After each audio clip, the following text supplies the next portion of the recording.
Alright, here we go. Today we're looking at a Murray automatic drive wide body lawn tractor. I don't know what the model number is because the model number tag was just worn out. I'm guessing that this is where I would normally find it, but you'll see that's just gone. So somebody looks like they were pushing it or something, damaged the back fender. But this thing, it runs good, it cuts good. Under the hood, we've got a Briggs & Stratton 14.5 horsepower overhead valve engine, single cylinder.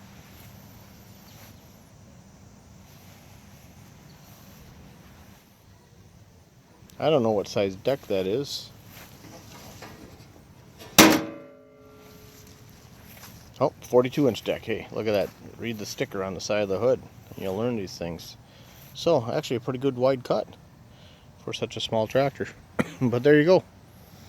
Murray wide body.